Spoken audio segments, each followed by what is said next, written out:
Hello class, my name is Amber Ware and I wanted to talk today about CBT, which is cognitive behavioral therapy, which was first developed in the 1960s by a psychiatrist named Aaron T. Beck, who formulated the idea for the therapy after noticing that many of his patients had internal dialogues that were almost a form of them talking to themselves. Now, I've always thought that negative thinking controls our reality. Cognitive behavioral therapy explores the links between thoughts, emotions, and behavior. It is a directive, time-limited, structured approach used to treat a variety of mental health disorders. It aims to alleviate distress by helping patients to develop more adaptive cognitions and behavior. It is the most widely researched and empirically supported psychotherapeutic method. This strong evidence base is reflected in clinical guidelines which recommend it as a treatment for many common health disorders. In the simplest form, the cognitive model hypothesis that people's emotions and behaviors are influenced by their perception of events. It's not a situation in and of itself that determines what people feel, but rather the way in which they construct a situation. In other words, how people feel is determined by the way in which they interpret situations rather than by the situations per se.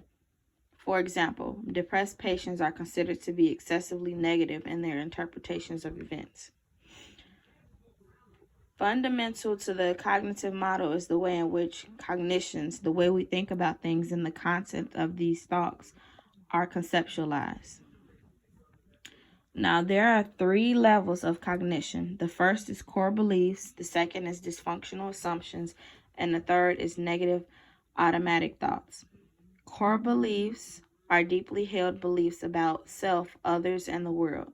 Core beliefs are generally learned early in life and are influenced by childhood experience as seen as absolute. The cognitive triad of negative core beliefs captures how they relate to the self, for example, saying I'm useless, the world and others, which is when someone says the world is unfair, or the future, things will never work out for me. Now, dysfunctional assumptions are rigid, conditional rules for living that people adopt. These may be unrealistic and therefore maladaptive. For example, one may live by the rule that it's better not to try than to risk failing. Negative automatic thoughts are thoughts that are involuntarily activated in certain situations. In depression, they are typically centered on themes of negativity, low self-esteem, and uselessness. For example, when facing a task, maybe I'm going to fail. In anxiety disorders, automatic thoughts often include overestimations of risk and underestimations of ability to cope. In cognitive behavioral therapy, the cognition model is used as a framework in which to understand a person's mental distress or presenting problem.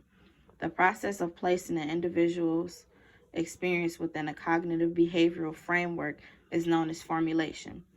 Now, formulation is a hypothesis about the causes and maintaining influence of a person's problems. The formulation is intended to make sense of the individual's experience and aid the mutual understanding of the individual's difficulties. Formulations can be developed using different formats by different ways of formulating depression.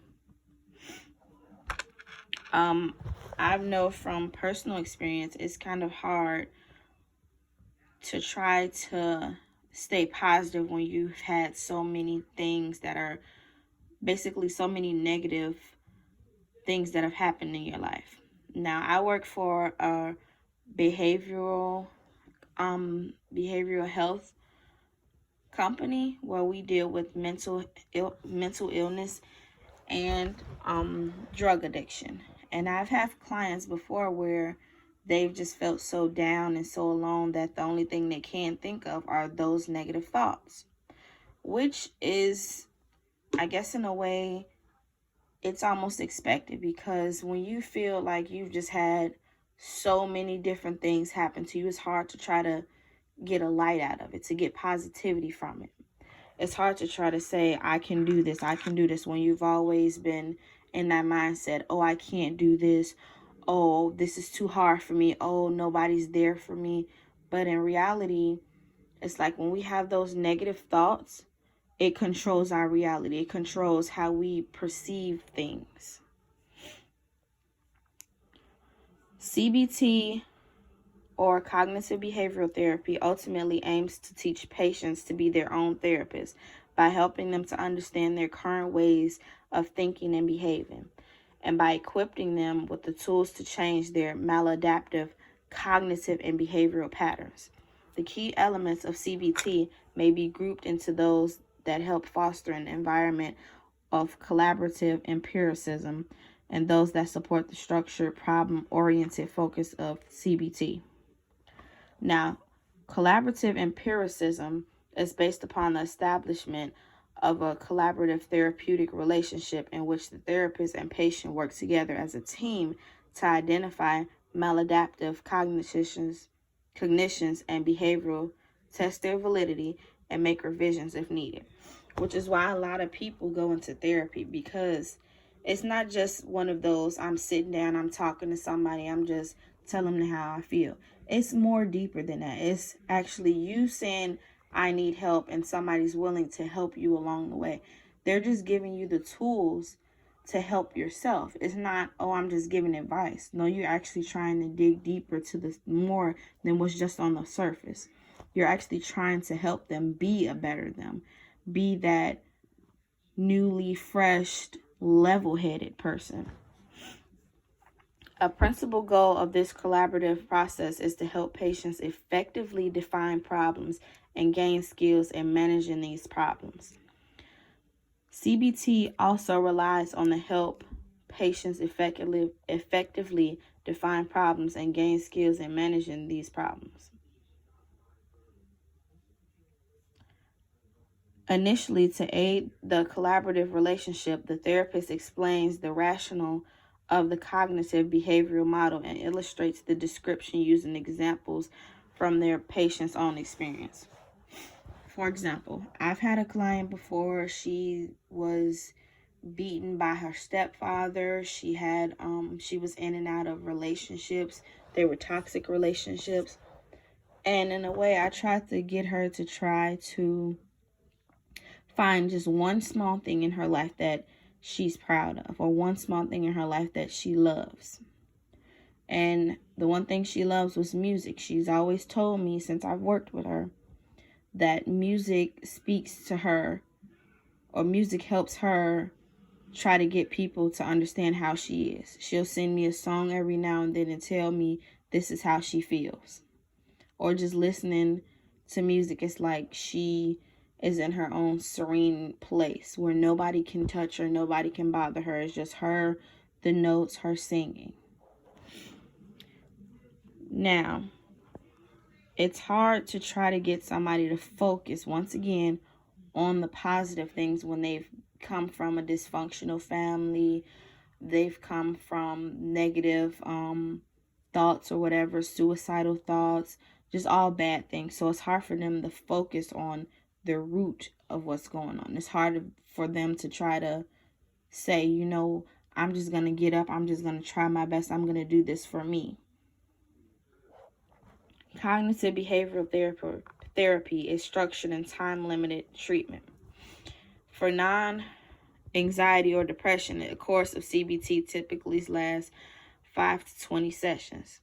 If access to disorders are present, which are personality disorders or intellectual disabilities, treatment may need to be extended due to the lifelong pervasive pattern of these disorders and slower change that has been observed with CBT. So, for example, somebody suffers from depression or anxiety, they will go see a therapist, a counselor, whatever, and those sessions, they may last 30 minutes to an hour long. They would just talk and gravitationally go. It's almost as if every session would be something positive. You would make a breakthrough every session. Or that's the goal, to try to make a breakthrough every session. Now, for somebody who has, say, bipolar type 2, somebody who has schizophrenia disorder, they will need to probably be on medications and have to see that therapist or whatever, maybe lifelong, depending on how severe their symptoms are. CBT aims to change how a person thinks, which is cognitive, and what they do, which is behavioral. CBT therefore uses both cognitive and behavioral techniques. This specific intervention is chosen depending on the individual's formulation. Now, with the information given, I feel as if there's more that I can get from just my findings. But I've always assumed and I've always thought that the negative thinking controls our reality. When you think negative, you assume that reality is negative, that you're just downing yourself and everything. Thank you. Have a blessed day.